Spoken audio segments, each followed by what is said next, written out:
Saya awali dari sini, memaknai usia. Kata Cicero di bukunya, ini menggunakan mulutnya Cato. Mereka yang dalam dirinya kekurangan sarana untuk menjalani hidup yang terberkati dan bahagia akan mengalami usia manapun sebagai sesuatu yang menyakitkan. Tapi bagi mereka yang mencari hal-hal baik dalam dirinya, apapun yang diberikan oleh alam kepadanya tidak akan merasa susah. Pengalaman menua adalah contoh terpenting dalam hal ini. Ini saya jelaskan dulu ya, kalimat-kalimat awal. Jadi, apakah usia tua itu sesuatu yang menyedihkan atau menyenangkan? Itu sebenarnya masalahnya tidak pada usia tua itu sendiri, tapi pada cara pandang kita. Jadi, pada diri kita sendiri, tidak di luar diri. Sering saya sampaikan, manusia itu makhluk yang senantiasa memaknai. Hal yang sama mungkin dimaknai seseorang sebagai sangat positif, tapi dimaknai yang lain sebagai negatif. Itulah makna, termasuk usia tua. Ada yang, aduh Pak, kalau bisa saya muda terus, jangan tua. Ada yang, saya ingin cepat besar Pak, saya ingin cepat dewasa Pak, cepat tua. Ini yang disebut kuncinya ada di makna, tidak di fakta. Jadi manusia itu jarang yang berhenti di fakta. Biasanya dia selalu lanjut ke makna. Ya, misalnya saya datang agak telat tadi 10 menit. Itu kan faktanya sebenarnya cuma saya telat 10 menit. Tapi maknanya diisi kepala kalian masing-masing itu bisa beda-beda. Ada yang, wah ternyata katanya harus on time, menghargai waktu. Pak Faiz ternyata enggak juga. Ada yang baca itunya. Ada yang, alhamdulillah Pak Faiz enggak on time, saya enggak terlalu kesusu-susu, jadi santai saja. Maknanya bisa beda-beda.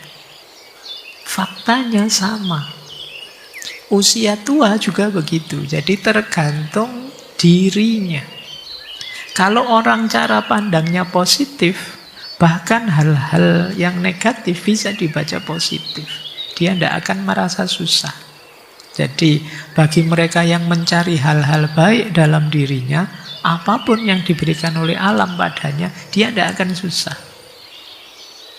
Jadi kita mengalami apa saja, itu bisa kita maknai positif, bisa kita maknai negatif.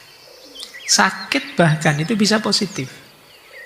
Jadi dengan sakit mungkin kita jadi lebih dekat dengan Tuhan. Dengan sakit kita mungkin jadi lebih tangguh setelah itu. Dengan sakit kita sadar betapa berharganya orang-orang di sekeliling kita yang selama ini kita abaikan. Maka penting ya dalam hidup ini, ternyata kuncinya orang hidup itu di mindsetnya, cara pandangnya. Usia 50 tahun misalnya, itu besok hari Sabtu kita bikin acara itu bisa saja dikeluhkan, disesali, bisa juga disyukuri. Alhamdulillah sampai usia 50 saya masih sehat. Nah, tapi bisa juga, aduh sudah 50, jatahku mungkin kurang berapa. Melihatnya bisa begitu. Jadi ini ya, memaknai usia berarti kuncinya tidak pada usia itu sendiri, tidak pada tua itu sendiri, tapi pada cara berpikir kita, cara kita menanggapi. Lanjut ya, kata Cicero, semua orang berharap mencapai usia lanjut. Tetapi ketika usia lanjut itu datang, kebanyakan dari kita mengeluhkannya. Orang bisa sedemikian konyol dan tidak konsisten. Jadi ada orang itu yang nyari enaknya saja atau nyari jeleknya saja. Wah, ini kalau saya sudah pensiun rasanya enak ya, bisa santai-santai, tidak dikejar-kejar deadline kerja. Begitu pensiun beneran, Hidup kok rasanya hampa gini ya, tidak bisa melakukan apa-apa, tidak dianggap orang lagi, tidak kreatif lagi. Itu selalu sudut pandangnya mengambil negatifnya. Padahal dulu didamba-dambakan, begitu ngalami beneran kok malah drop. Enak rasanya ya kalau punya pasangan gitu. Apa-apa bisa berdua, bareng, tidak sendirian. Begitu punya pasangan, aduh jadi tidak bebas. Apa-apa harus. Kan kita sering begitu. Kita selalu ngambil sudut tidak enaknya dan kesitulah pikiran kita menuju. Padahal enaknya juga kita alami, tapi tidak pernah kita anggap. Kita hanya melihat negatifnya.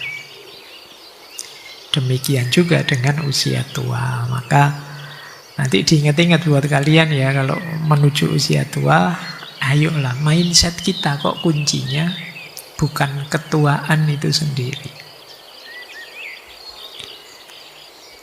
Cicero melanjutkan begini. Kalau menjadi tua memang masalah sesungguhnya, maka masalah yang sama akan menimpaku dan semua orang tua yang lain. Padahal aku kenal banyak orang yang menua tanpa mengeluh, yang tidak kehilangan gairah sensual. Gairah sensual itu kenikmatan fisik ya. N bukan X. Ya X-nya termasuk sebenarnya. Juga tidak diterlantarkan oleh sahabat-sahabatnya. Lagi-lagi keluhan macam itu terkait bukan dengan perkara usia, melainkan perkara karakter. Jadi memang ya karakter orangnya saja sih yang mudah mengeluh, melihat negatifnya saja. Lagi-lagi keluhan-keluhan semacam itu ya terkait bukan perkara usia, melainkan perkara karakter. Orang-orang tua yang cukup waras, yang tidak mudah marah, yang ramah, akan menanggung pengalaman menua dengan baik. Akan menganggap tua itu anugerah. Tapi sebaliknya mereka yang kejam, mudah marah, tidak bahagia, ya mereka akan tidak bahagia pada setiap masa hidup mereka. Jadi karakternya orang saja sih. Kalau orangnya rela, ridho, ikhlas, mudah menerima apapun situasi kondisinya, ya dia akan bahagia. Tapi kalau orangnya penuntut dan pengeluh, apapun situasinya dia tetap akan menuntut dan mengeluh. Sudah diberi kenikmatan apapun akan tetap mengeluh. Kuncinya memang di karakter. Ada kalimat ini yang agak keras. Usia lanjut memang tidak akan terasa ringan kalau orang yang bersangkutan miskin. Loh, ini kan jujur.